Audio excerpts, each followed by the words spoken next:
tuyishimire amahirwe iduhaye yo kumva amagambo y'ubugingo nanone. Muri iki gitondo hari icyo ndi kwibaza, ariko ubwo nakibazaga mu ijoro ryose isaha y'isa 7:23 nari ndi maso, ntago nongeye kugoheka, ndetse nabaye maso cyane ncyumva mpamagariwe gukora uyu murimo. Ntekereza ahantu ngiye kuwukora, ntekereza amateka yaho nzi, ntekereza amakuru yaho mfite kuko sintuye kure yaho cyane. Nuko ntangira gushebeka, ntangira kujya merekeza amasengesho, ntangira kwibaza uko nzahahagarara, icyo nzavuga. Ariko mbwira Uwiteka, ndamubwira ngo amagambo washyize muri jyewe ndabizi ko ahari, uzajya utoranya ayo ubona yagenda akajya arasa icyaha kiri mu mitima y'abantu runaka. Nuko rero nkomeje gushebeka, kandi nzakomeza kugeza ibyo byumweru bigize gute bishoje. Ariko iri somo ryangarutsemo kandi nditekerezaho muri ubu buryo. Matayo, Marite waramutse, uraho neza? Bisashimye. Nawe ndakwishimiye muri iki gitondo, Imana iguhe umugisha. Bavandimwe, Matayo 11 ku murongo wa 16. Reka turebe iri somo nongeye kuritekerezaho, ariko ndaje mbabwira ikintu naritekerejeho. Ariko ab'iki gihe ndabagereranya n'iki? Bameze nk'abana bato bicaye mu iguriro, mu maguriro, bahamagara bagenzi babo bati twabavugirisha imyirongi ntimwabyina, twaboroze ntimwarira.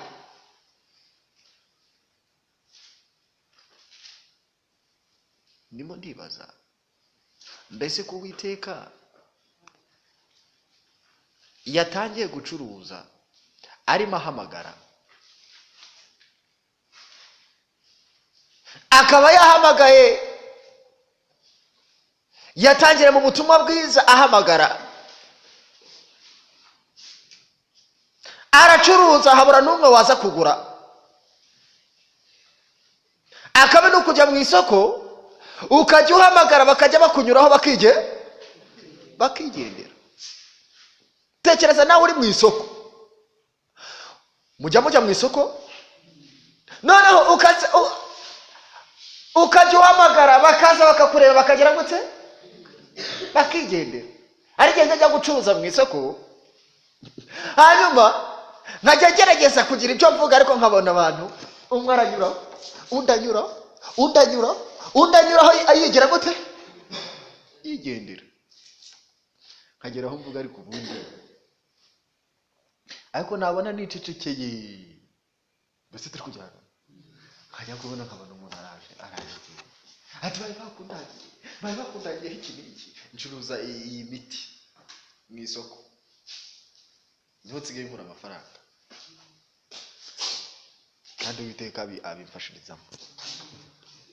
Yisanzwe, amakara, ibumba, bisanzwe.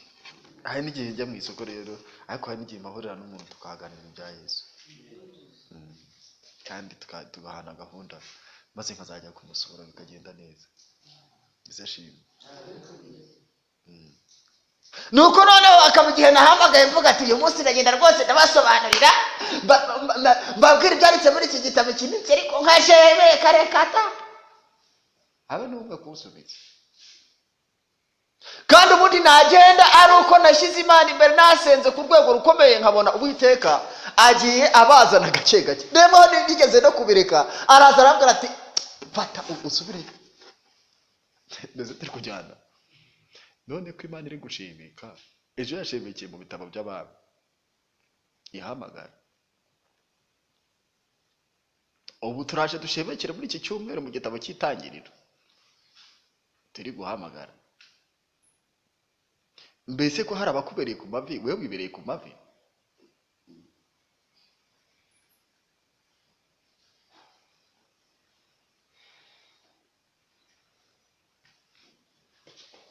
mbese ahubwo icyo ushaka urakizi.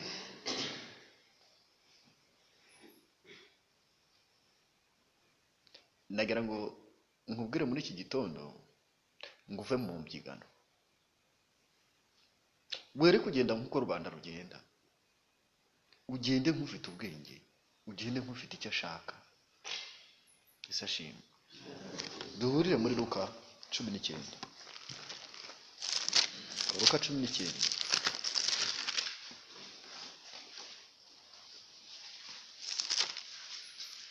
Mbese hari warayashebeka Uwiteka akaba yagize icyo akora ku mutima we ngo tumuhe umwanya atubwire icyo Uwiteka yamukoreye?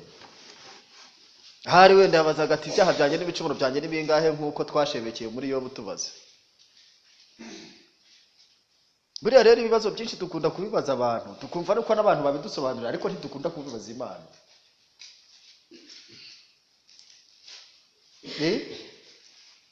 None ukumva yuko isomo tumvishe ari runaka urubuze kuri gusubiza. Ni agusigira ubundi umuntu ufite igisubizo cy'umuntu icyo dufite ugira ngo ni bangahe? Ko twese turi impeza amajyo. Buriya kibaye wajyagamo ugakora ubushakashatsi Imana ukayibaza utari kubundira isobanura iki yari gusobanurira. Turi kujyana suko abantu batagize gute batabizi mu buryo runaka, ariko hari nubwo nawe ufite igisubizo wumva ushaka niki. Iyo rero hari igihe aba ari ukuvumbura amatsiko gusa. Mwibuke icyo abayuda bakoze muri Yohana igice cya 5:39 na 40 ngo barondoraga mu byanditswe. Yesu yarabwiye ngo murondora mu byanditswe mwibwira ko muri byo arimo mufite ubugingo, ngo nyamara mwanze kuzaho katayo kujyaho Yesu ari ntayo bari bagize gute barakoze. Abantu banze gusanga Yesu bakajya basoma kugira ngo bibonere ubumenyi, bakajya basoma kugira ngo bibonere amasomo. Niyo mpamvu havutsemo abanditsi bakajya bandika bafata nk'itegeko ry'isabato muzabisoma neza baryongeraho andi mategeko 38 kubera ubusesenguzi bwabo. Tegeko ry'isabato ryonyine baryongeraho andi mategeko 30 nangahe 38. Noneho bafata ibitabo imizingo, noneho umva ariko katayo gusanga Yesu ku gicaniro cy'ibitambo ngo bahavugire ibyaha byabo babyature bamenye ubugoryi bwabo n'ububi bwabo.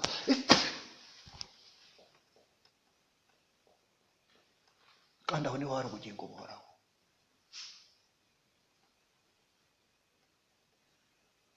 Bagahora bandika ibitabo ati muzabona ishyano banditse n'abafarisayo.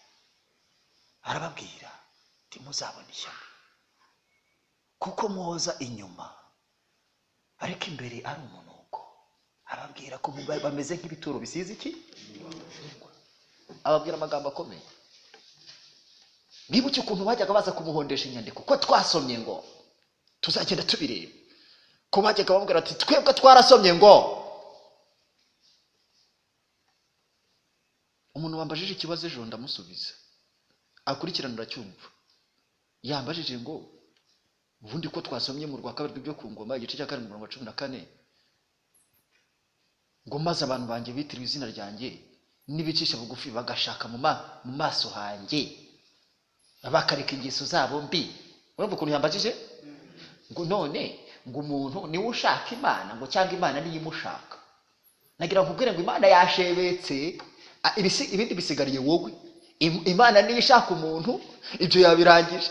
Yarateguye neza yandikisha Bibiliya, yarateguye neza ishyira hari umurima, yarateguye nutajya kuwuhinga se ukicwa n'inzara ibyo bizayireba.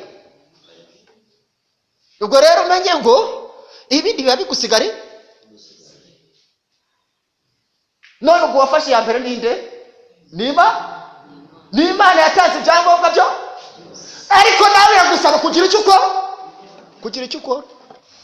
Abantu benshi rero bafyonyagiza inyigisho zipfobya gusenga, bazamuramo icyo ngicyo bavuga ngo reka ngo twebwe ngo ntawe ushaka Imana, ngo ahubwo Imana niyo ishaka umuntu. Kuki Yesu se yavuze ngo mubanze mushaka Imana? Kuki se yavuze ngo muzashaka mubone mushaka umutima wanyu wo? Kuki se muri Zefaniya banditse ngo mushaka Uwiteka mwabagwa neza bo mwisi mwese mwe bakomeza amategeko ye? Kubera iki se yakomeza avuga ati nimurire mugira gute? uzakomeza kubonamo amasomo, nta n'ubwo mu byigisho tuziga byose uzabura isomo riguhamiriza ibyo ngibyo. Nushaka kuzana ubunebwe bwawe mu byo gusenga bikurebe, ariko abantu bagenda bagendesha amavi. Bisashimwe. Abagendera urugendo barugendesha iki? Buriya ibya Barutoromayo birantangaza. Yesu Kristo yabubwiye amagambo akomeye, aramubwira ngo ubwo wari uri munsi y'igiti cy'umutini nagiraga gute? Nakurebaga. Turi kujyana? Nagiraga gute? Nakurebaga. Ngo igihe Barutoromayo yumvaga ibya Yesu Kristo babivuga bati twamubonye, ngo igihe Yohana avuga ati namubonye, mwabonye ntama y'Imana ukuraho ibyaha by'abari mu isi, abantu bose bararanganyije muri iryo teraniro bagira gute? Baraheba. Babyibazaho bagira gute? Baraheba. Ngo ariko Barutoromayo ngo yitegereje aravuga ati se ndajya kubaza bariya Abafarisayo n'abarabigisha mu mategeko, ngo barebye bavuga ati n'umunyacyaha bwabo ati ntabwo ndi bujye kubagisha inama. Arangije afata umwanzuro aravuga ati umva ngendeye kubaza Uwiteka, ngo aragenda ajya munsi y'igiti cy'iki cy'umutini, ngo arahapfuka. Ngo ubwo yari arimo kubaza Imana, ngo nibwo igisubizo cyaje kizanywe na Andereya, avuga ati Natanayeli we, Natanayeli niwe Barutoromayo, Natanayeli niwe Barutoromayo, Natanayeli we, Yesu Kristo wa wundi twagize gute? Twamubonye. Ni Yesu w'i Nazareti. Ni iki? Ni w'i Nazareti. Noneho Mesiya twagize gute? Twamubonye. Ni Yesu w'i Nazareti. Yari ari hehe munsi y'igiti cy'iki? Yesu aragisha aravuga ati rero ubwo wari uri munsi y'icyo giti nagiraga gute? Abo nibo Yesu Kristo ari kwitegereza. Bisashimwe. Abo rero bari gushaka Uwiteka. Amen. Barimo kugira gute? Bari gushaka Uwiteka. Icyampa ngo ube washebetse aho ngaho umubwire ngo mbese Uwiteka mwavuganye iki? Mvandimwe n'ukunda gutubwira ati dukeneye amakuru. Dukeneye amakuru. Wewe byakugendekeye gute? Haguruka utubwire. Ibyaha byawe wabihishuriwe, wumva hari icyo Uwiteka agukore mu mutima wawe? Cyangwa isoko ryaremye? Wibuke ko Yesu Kristo akiza bwa mbere mu rusengero yabanjije guturisha ibintu byose bifite urusaku. Jya muri Yohana igice cya 2. Ikintu yakoze kirakomeye. Mbese tugitekerezaho abavandimwe, yaraje asanga mu rusengero bashyizemo isoko. Tuzabireba mu mateka turebe impamvu bari barashyize mu isoko. Ndetse arangije araza, icyo yakoze bwa mbere yabohokanyije ikiboko, arangije aragifata, arangije babona yahindutse agaragara ari mu cyubahiro. Mbese turi kujyana? Abantu bose barangije bamubonye, buri mwe wese yacagukwe, acukwe, kumbita hasi, inyoni ziraguruka, amatunda araguruka, ibintu byose biraguruka, abasambanyi bavamo, abajura bariruka, buri mwe wese maze ngo udukecuru turatutuba turaza twiyicarira aho ngaho, maze abafite ibibazo by'ubuhumyi baraza biyicarira imbere ye, atangira kubigisha. Reka mbabwire, nimudakuramo isoko ry'amatunda ngo mujye ku mavi, bizarangira ari ntacyo mumenye, bizarangira ari ntacyo mwumvisha. Ndababwije ukuri, kandi si uko Imana izaba itavuganye nawe. Nimudashira ubute, soma mu gitabo cy'imigani 20. Mbese ubundi mbigenze nte? Ariko reka mbivuge kubera yuko ariko biri. Bavandimwe, abiki gihe turabagereranya n'iki? Ku Imana iri gucuruza migani 24:30. Wumve icyo Bibiliya itubwira. Ndetse dusome no muri 26. Reka wenda duhere 26. Imigani 26 ku murongo wa 10 na 13. Mvuga hano amagambo ahari 26 mu migani ku murongo wa 13. Haratuvuga ngo umunyabute arawaganya ati mu nzira harimo intare. Ni ukuri mu nzira nyabagendwa harimo iki? Ngo nk'uko urugi rugaragurika ku mapata yarwo, niko n'umunyabute agaragurika ku buriri bwe. Umunyabute akora ku mbehe, akaranirwa kwitamika. Akaranirwa kugira gute? Umunyabute yibwira ko ari umunyabwenge kurusha abantu barindwi bamusubizanya impamvu. Nk'uko urugi rugaragurika kuki? Ku mapata yarwo. Ku mapata ya ubute mu bitekerezo, ubute mu gutanga igihe, biraza gukoraho abantu benshi muri birawudukira. Wibuke ko bahawe inama barabwirwa ngo ungureho izahabu yatunganirijwe hehe? Izahabu iboneka hatabayeho gucukura. Izahabu iboneka hatabayeho gucana itara. izahabu iboneka byagenze gute? Iboneka abantu bakoze batatutubikanye. Reka nkubwire biravuga ngo gututubikana ku maso niko kuzaguhesha umutsima, gututubikana ku bitekerezo byawe niko kuzaguhesha agakiza. Va mu mubyigano, ujyaho Yesu akureba, uvugane nawe, uzana amakuru, utanga ubuhamya.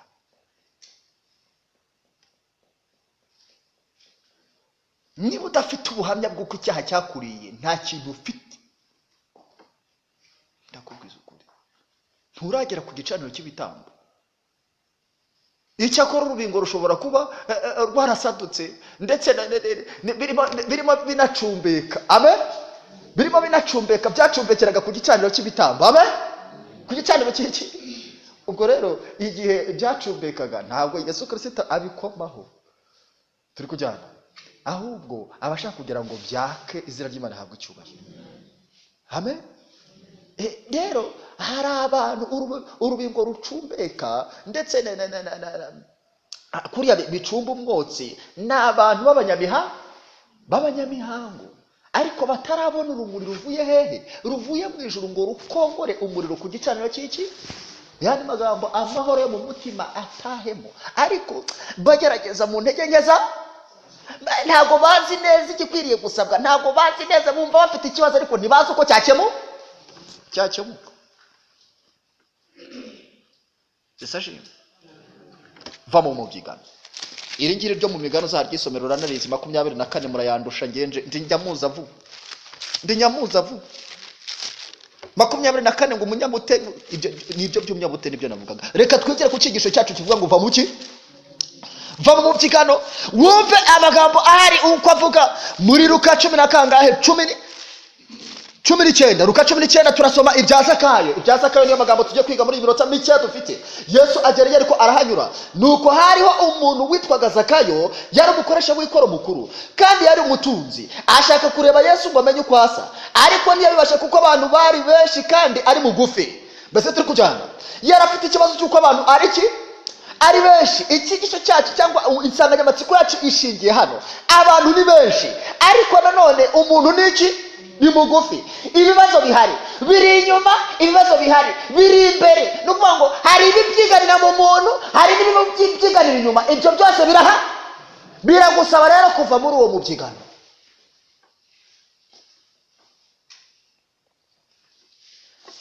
Ariko iki yari afite n'iki bya Zakayo mubizi neza, si ngombwa ngo nirirwe masomera. Icyo yari afite n'iki? Yari afite ubushake. Haleluya. Yari afite iki? Nakubwiye ku munota wa mbere ngo icyo Uwiteka ashaka n'iki? Igishoro ugomba gushaka n'iki? Avuga ngo ungureho, yavugaga igihe, akavuga n'ibitekerezo bihumutse. Nushora igihe ugashora ubushake, haleluya, Uwiteka uramubona. Aho ubundi waramubajije uramubura. None se kubera iki uzi gushebeka ushaka ibyo kurya, ugahinga amatunda ukabigeraho amafaranga ukayabona? Mumbabarire ndi kwivuga kuko mwese hano amateka ni nako ngenda nsanga uduti tugiye ntacyo bitwaye. Rero nimbivuga kuyahinga si bibi, si byo se? Ariko nuko watangiye gushora mu bitekere ugashyiramo n'imbara, si byo? None rero si kuki amafaranga uyabona? Kuki se noneho iby'Imana bitarimo kuzamuka muri wowe? Kibazo ni wowe, ikibazo si Imana. Reba rero ibirimo kuniga Imana, wirukana isoko riha, uva mu mubyigano. Turi kujyana. Ntawe ntuza gatoki, ntawe nzu yahinga hano mu byukuri. Turi kujyana. Ariko no kuyahinga si kiba nuko ndi kutanga umushinga ukomeye hano, si byo se? Njya numva rwose yuko ari wo mushinga ukomeye inaha, si byo? Ubwo rero ni umuvuga ntawe nibasiye mumbabarire. Aho cyo ndi kuvuga niki? Va mu mubyiga. Bisobanuye ngo iki? Zakayo yari afite ikibazo, ashaka kureba Yesu ngo amenye uko asa, ariko agira ikibazo. Agira iki? Ariko ntiyabibasha kuko abantu bari benshi kandi ikindi ndetse yari mugufi.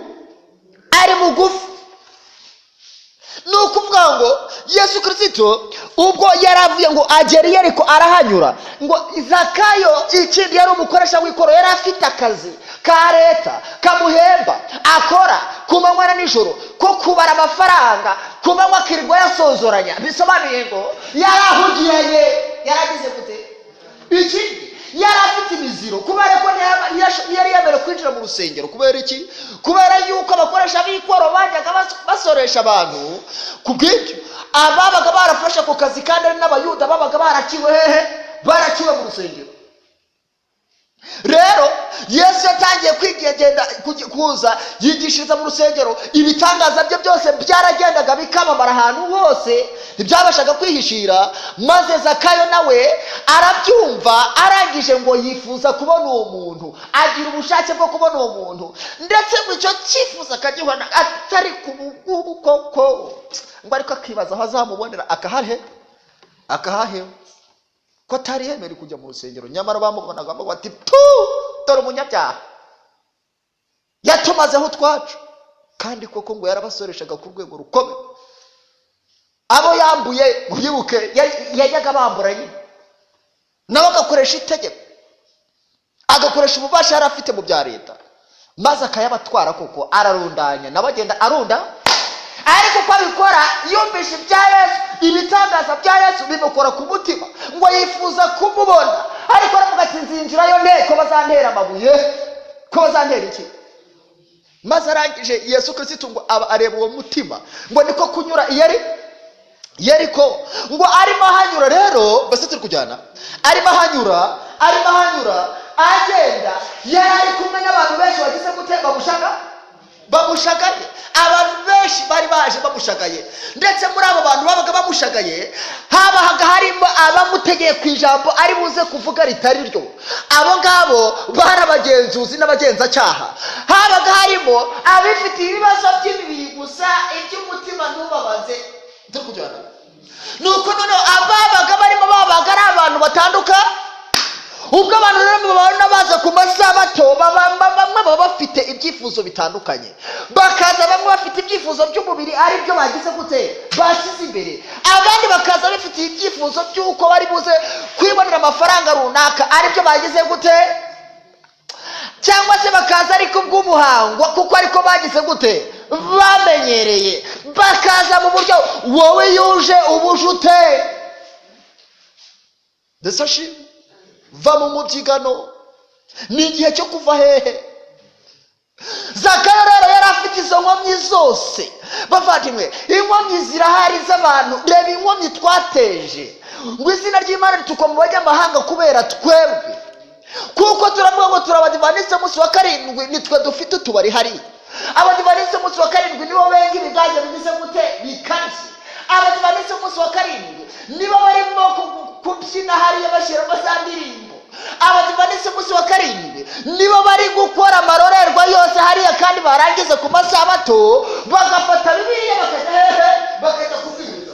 Niyo muwe mu muhanda yahita mukubita isomo, ntawe ushaka Imana, ahubwo Imana niyo ishaka abantu, ukagira ngo izazimufate ku ngufu nirangiza ibimutekeremo. Uri robose,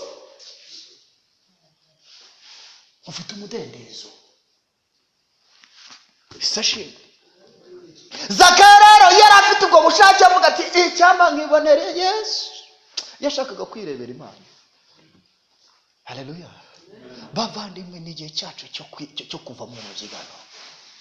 Maze abantu ubwo bahageraga bari mu ruvunganzoka, bari benshi cyane, ariko muri abo benshi nta n'umwe wari ufite gahunda. Bavandimwe, abantu babyigana ku izina rya Yesu bagihitira, bamwe bakazinduka ku masabato bakavuga bati turaba Yesu, abandi bakazinduka ku cyumweru bati turaba Yesu, abandi bakazinduka bavuga bati turabande turaba Yesu. Ariko uwo Yesu ni umwe gusa, n'ufite ubushake, n'usenga mukuri no muki no mu mwuka.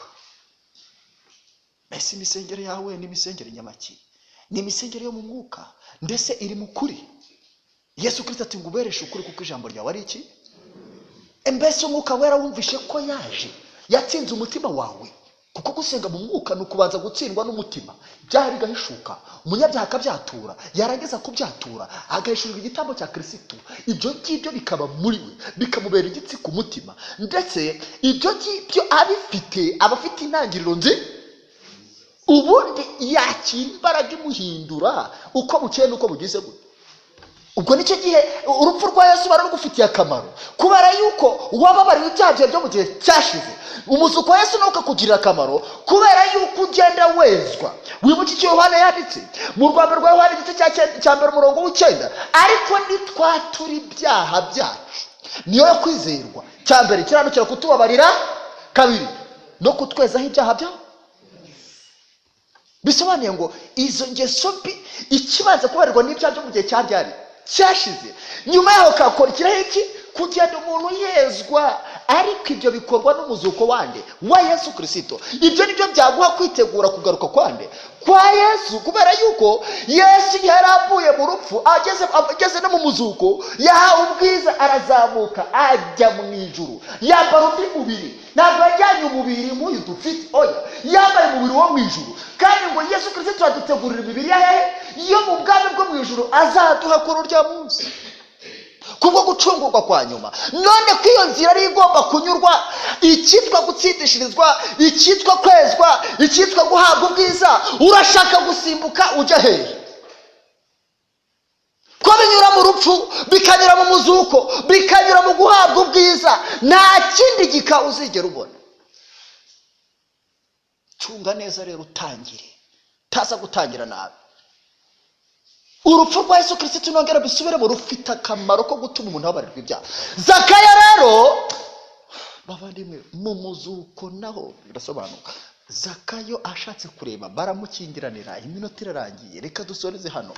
Ariko nagira mbabwire bavandimwe, Zakayo icyo yakoze, yiyufuye urwo ruvangitirane rwo agira gutya, ashyiramo imbaraga, yahereye mu bitekerezo avuga nabigenza ne kugira ngo murebe, maze yajya yikabakaba. Bavandimwe, imibiri yacu iradutsika kugira ngo tusha ubugufi bwacu mu bitekerezo.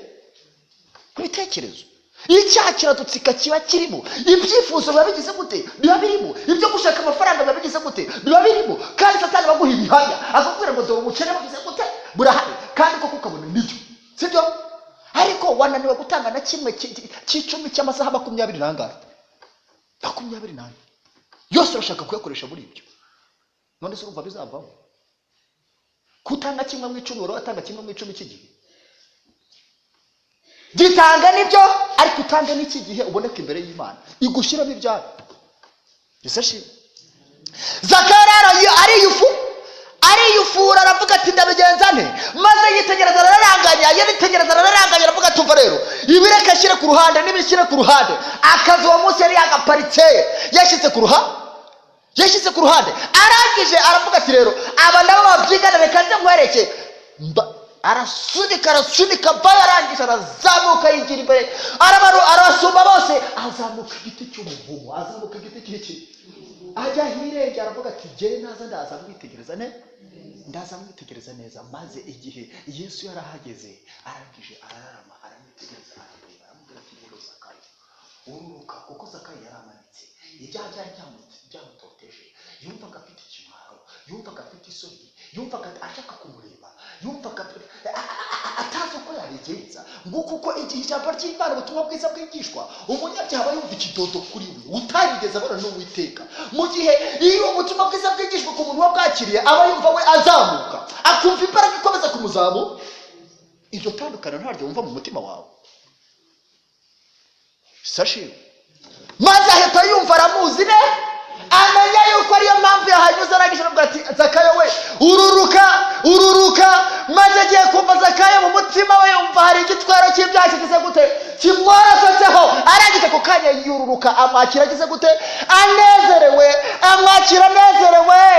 Arangije aramubwira ati rero Zakayo, uyu munsi ndarari wawe, kuko agakiza, imbabazi z'Imana zatashye mu nzu yawe. Zakayo ako kanya ahita yirukanka, aravuga ati rero ubigisigaye ni iki?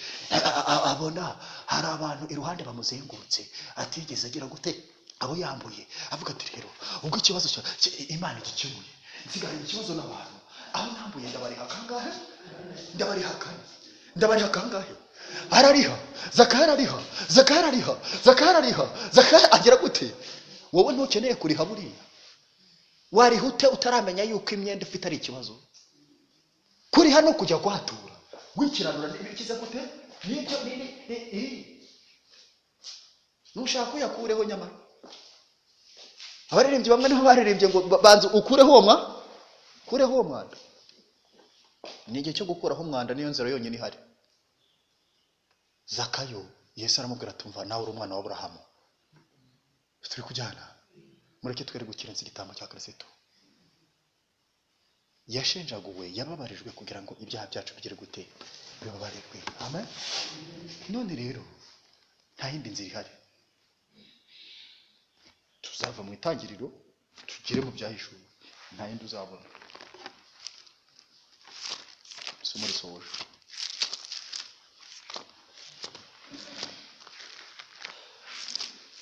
Yeremiya igice cya 9. Yeremiya igice cya 9. Yeremiya igice cya kangahe? Umurongo wa 17 kamwe karoka imbere cyangwa se 16. Umva icyo Uwiteka avuga. Uwiteka nyir'ingabo avuga ati mutekereze kandi muhamagare abagore bazi kuboroga. Bazi kuboroga bagira gute?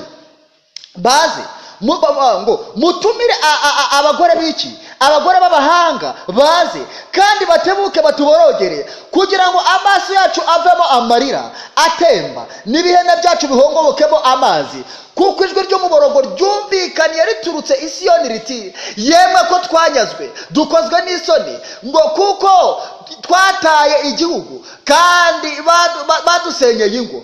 Ariko nimwumve ijambo ry'Uwiteka mw'abagore mwe. Buri wese imbere y'Uwiteka ni umugore, ndetse biri icyo tubwira tugomba gushyigikirana na Kristo.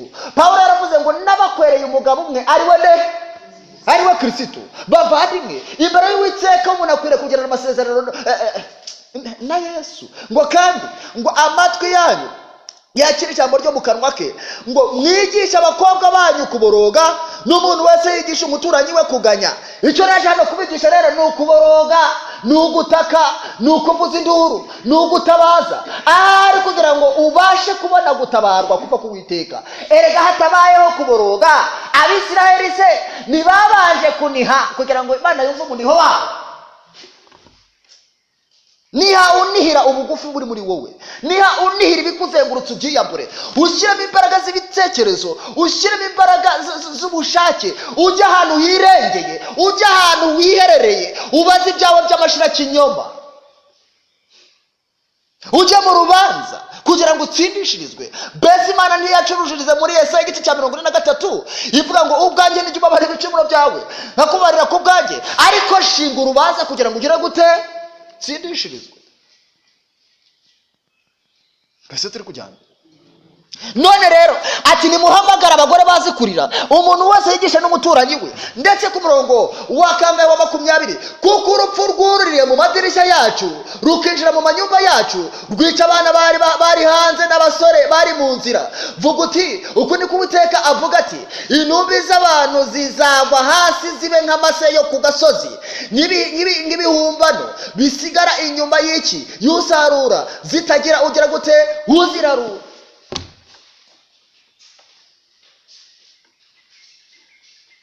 Duhombeke amaso dusenga Imana.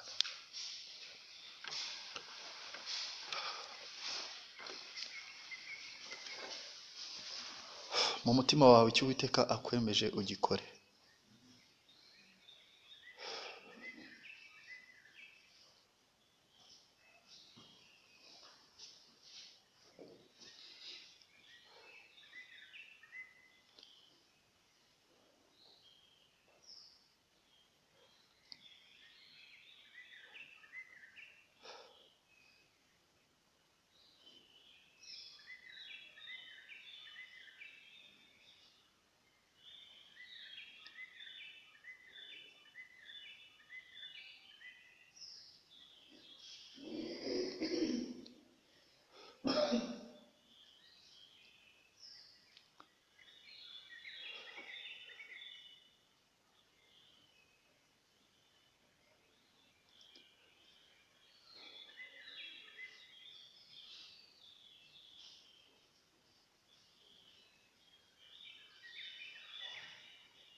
Uwiteka Data wa twese uri mu ijuru,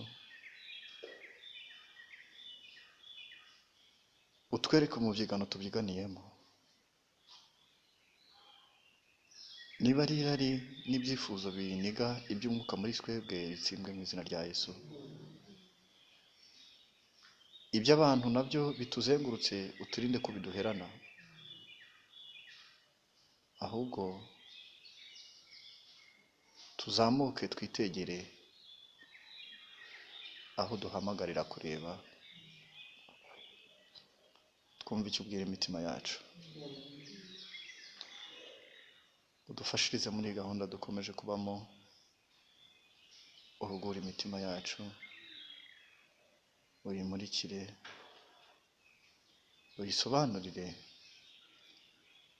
uyitere umwete, uyumvishe icyo ushaka, kugira ngo izina ryawe rihabwe icyubahiro. Umurika ahacuze umwijima, ukahashyira umucyo w'itangaza, ndetse uko twagukojeje isoni ubisobanura neza, bigatera imitima yacu kugira agahinda ko mu buryo bw'Imana gatera kwihana kuticuzwa. Ikimenyetso cy'uko umuntu yakiriye agakiza kikagaragarira mu mutima. Icyo nicyo nakomeje ningingira abantu bo muri iri torero ry'i Nyarubuye, kandi nicyo ningingiye kugira ngo haboneke kuko imbuto zikwiriye abihannye. Mwami, utubashishe guhagarara mu mwanya ukwiye, tubashishe kugendana nawe, uturutse ibyo twabayemo bidakwiye, utumirishe ijambo ryawe ry'ukuri, ijambo ribatura rikiza imitima, turigenderemo. Urakoze kuko uvuganye natwe muri kano kanya. Komeza utubane muri uyu munsi, twishyize mu biganza byawe. Ijambo ryawe rikomeze ritumurikire, ubushake bukomeze bube muri twe, kandi icyo dukora cyose tukigereranye n'icyo uduhaho urugero mu byanditswe byera, kugira ngo tugumane ibitekerezo byo gutekereza kuri wowe.